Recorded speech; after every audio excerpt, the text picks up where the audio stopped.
Why save seed? You want to preserve the heirloom seed's genetic diversity. If we didn't have the genetic diversity that we've got now, we wouldn't have our modern day seeds that we've got now. These are all based on the historical part or the heirloom part of it. And having seed for the next generation to plant, if we didn't have that, how are we going to survive, and how is that species going to survive? And it's GMO free. And don't get me started on GMOs, for heaven's sakes. My wife and I retired out of the plant breeding career just before GMOs became a reality. We knew they were coming, but we are traditional plant breeders. We are both still retired traditional plant breeders. There's a lot of things out there that many people don't know about. Being in the seed industry as long as we did, we can tell you horror stories that you never even heard of. It'd be like listening to the Sci-Fi Channel. And I'll just leave it as that. All right, humanity has always done it for thousands of years and tens of thousands of years of plant domestication. This is not something new. We didn't do this just yesterday. This has evolved over tens of thousands of years of what heirloom seeds are. And it connects us with our heritage, and it also connects us with other cultures that's here in the world. I am part Cherokee Indian. My mother's mother was a full-blooded Cherokee Indian. I did not know that until 2 years ago. Finding out about her ancestors, she originated in North Carolina and migrated to the West. There are no two seeds alike. It's just like children. Think of seeds as children.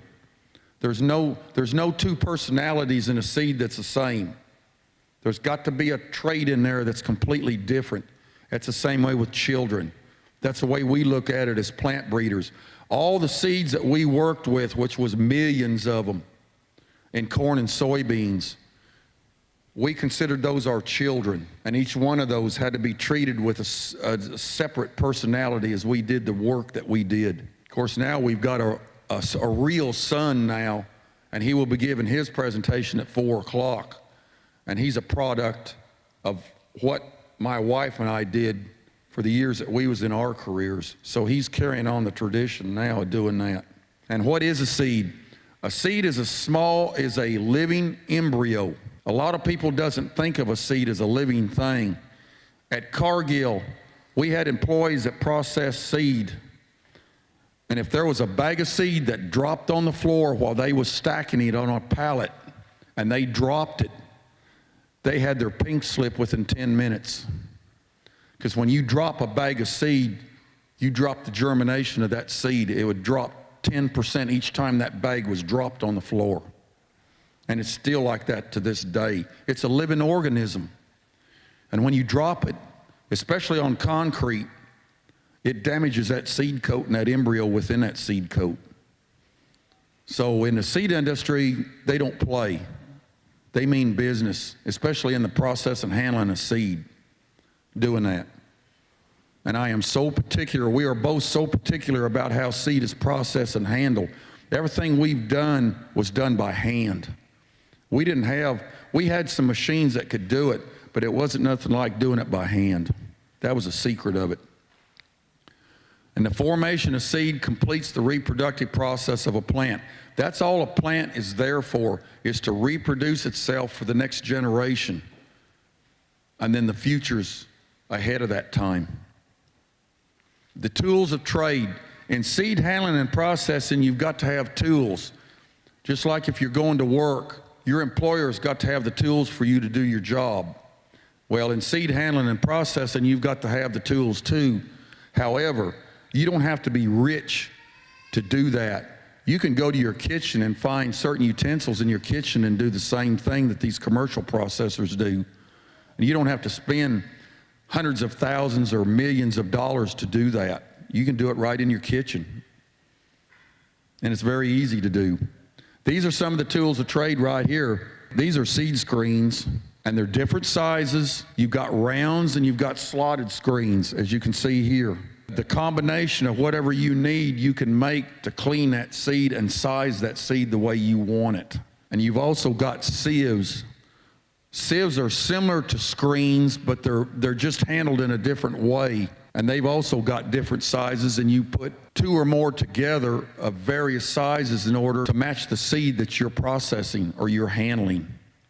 And there's up to different combinations. There's no one combination to seed. It changes from year to year, and it can change from lot to lot number. When we did a lot number, we'd put 1,200 bags of corn in one lot. Soybean seed, we did 1,200 bags per lot. Then we'd start a new lot number. Like lot number 1 would have 1,200 bags in it. Lot number 2 would be another 1,200 bags. Each time we had 1,200 bags, we'd change lot numbers.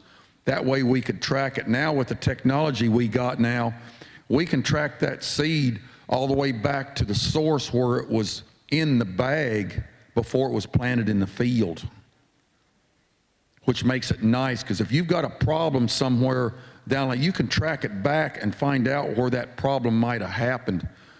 When we were originally into the seed industry, we couldn't do that.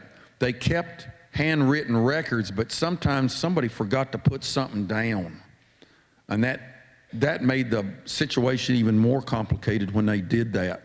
Now we've got computers and barcodes and like that where you can scan automatically, and most of the time when you take out a lot of seed, it will not let you go anywhere with it until you scan that into that computer system, and it tells you it's okay to take it then.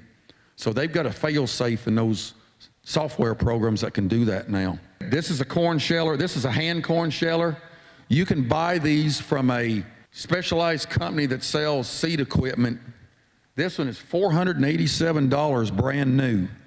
It's made out of pot metal. No, I take that back. This one is not. This one's a real McCoy. I bought this at a flea market for 80 bucks.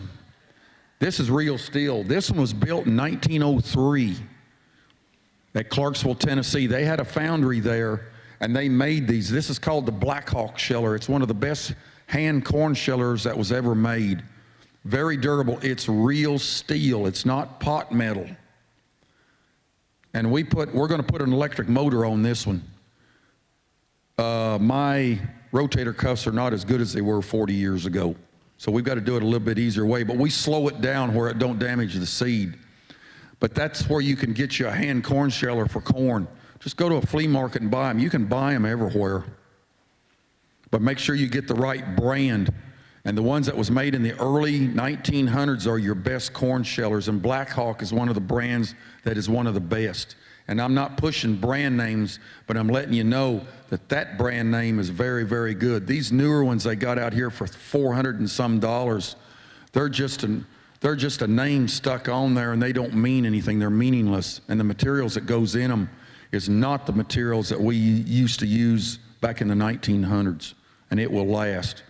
This is a hand corn sheller. You can buy these for about $7 to $10. They're made out of cast aluminum. You have two sizes. You've got a small and you've got a large. The small one is generally used for popcorn, but there is some dent corns that is small as popcorn, so you can interchange them. Most of the time you'll use a large one, and this is the large one right here. And then also you can use a shucking peg. If you can't, especially on corn, if you can't pull the shucks down with your fingers, you can take this shucking peg and pry the shucks apart, and it would help you get them shucks pulled apart where you can get to that ear on that. And then here's some more kitchen utensils. Here's some sieves that come out of our kitchen that we use. This is what I was using for processing tomato seed right here.